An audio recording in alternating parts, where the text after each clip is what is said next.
Hi everyone, this is probably one of the more complicated types of torque and rotation problems. We end up with three unknowns, and so I'm going to show you how you can use both the forces and the torque equations to come up with what you need to know.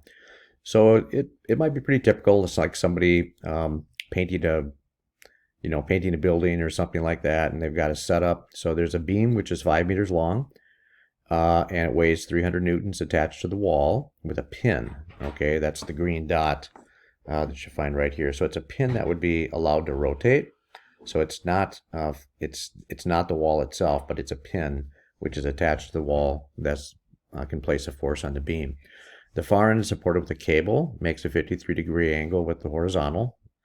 And there's a person who weighs 600 newtons that's standing 1.5 meters away from the wall.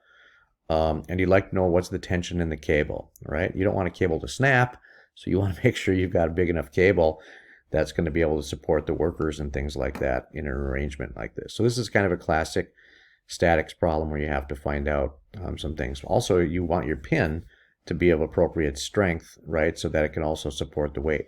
So the two things you're interested in is the tension in the cable and the force exerted by the wall on the beam through the pin, right? The pin is going to be bearing the load. So again, like all of our problems, we have to set up a free body diagram. So this cable right here is going to be applying the tension at an angle of 53 degrees to the horizontal. The beam itself has some weight. They said 300.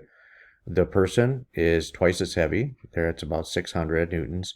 Now the pin is the interesting thing. Notice that both these forces are downward and the tension is both upward and leftward. So what's going to counter that leftward component of the tension? Well, the force of the pin has got to counterbalance two things. Some of the gravity, but it's also the only force which can counterbalance the leftward action of the tension. So you know there's going to have to be a rightward action from the force of the pin. That means the force of the pin is not straight up and down. The force of the pin is going to be out at an angle like this. And we don't know the force, and we also don't know what angle that force is acting on. So that gives us three unknowns in the problem, right? The tension, the force in the pin, and the angle that the pin would make. So we're going to need all three equations to help us kind of solve this problem. Well, at least the torque and the force equations, okay? All right, so here we go. It's a journey. So let's get going. So the next step, though, we have a method, right? We know how to approach all of these kind of problems. We're going to do, once we got the FBD figured out, again, sometimes that's the hardest part of the problem, is getting our mind around what that is. After that, we've got our components. So the tension is upward and leftward at 53 degrees. So we've got a minus tension cosine theta and a plus tension sine theta. Okay, now the pin is going to be plus force of the pin cosine theta of the pin and plus force of the pin sine theta of the pin, right? Because we can see that it's going to be both a rightward component and an upward component to our angle that our pin is making, okay, or the force of the pin is making. Okay, we've got the weight of the plank downward and we've got the weight of the person downward. So our statics equations and our forces, right, direction, it's pretty easy to write once you've got it. The sum of the forces in the x and the sum of the forces in the y. Now, we don't have t, we don't have fp, and we don't have theta p, okay, from the pin. So we need to keep going. So the next thing we're going to do in these kind of problems is take a look at the torque equation, okay? Now, we'd like to eliminate something that we don't know. And in this case, if we choose the origin O to be at the pin location, it eliminates that force because the lever arm from O to that location is 0. And that allows us to only solve for our other unknown, which is our tension in our torque equation.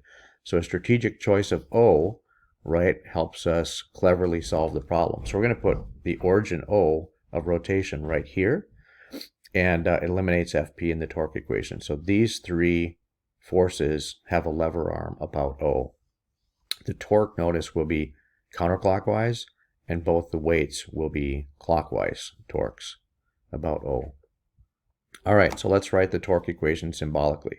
So we've got the tension, its lever arm, sign that it makes, the sign between those two, the weight, right, and they're perpendicular to the lever arm, along the plank. So both those angles are 90. So now substituting what we know, they told us that the plank was 5 meters long, and that's where the cable was attached. The angle between the two is 53 degrees. Again, it's counterclockwise, so positive. The weight of the plank, and we take the center of mass of the plank to be the weight's location, and it's clockwise, so it's negative, so 300 times 2.5. Again, perpendicular. And then the weight of the person is 1.5 meters away, about O, and it's also clockwise. So summing that all up, we can see that we can find the tension force. Again, given that they told us the length of the ladder was the 5 meters. All right, so now we have one of the unknowns taken care of, the tension in the cable. All right, so now we can use our force equations. So go back up to our force equations, and we substitute in what we know, and we have confidence that we should be able to work from there. So let's take a look at what we have here. All right, so in this case, I'm going to move my head around here a little bit. All right. Okay, so using the force equation that we had up above originally, and now knowing this tension, we can say that minus T, right, cosine theta, plus FP cosine theta P equals 0.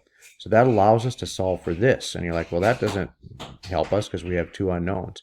But we know that that is the x component of the overall vector for that force, right, from the pin. So that gives us that. The y equation, again, we can substitute in the tension, sine 53. We've got our pin force sine theta, and we've got our two weights. So look at this. We can solve for the pin force sine theta, and we know that is the y component of the pin force. So there's a couple of different ways to do that to get to what we need to know here. But I'm going to move this over here.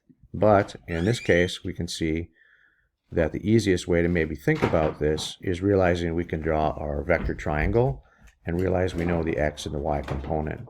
So from Pythagorean's theorem, we should be able to find the force of the pin. Whoa. All right. Which comes out to be 621.9 newtons. And finding the angle from the inverse tangent relationship, opposite over hypotenuse, right? 520 over 248.6, we can solve for the angle, and that's 66.4 degrees. So that's a little more involved problem, especially coming up with the FBD and knowing where to put the origin and things like that. And especially knowing how that pin force is going to act at an angle is probably something that might have been difficult to wrap your mind around. So I wanted to show you a problem like that. All right, there we go. Good luck.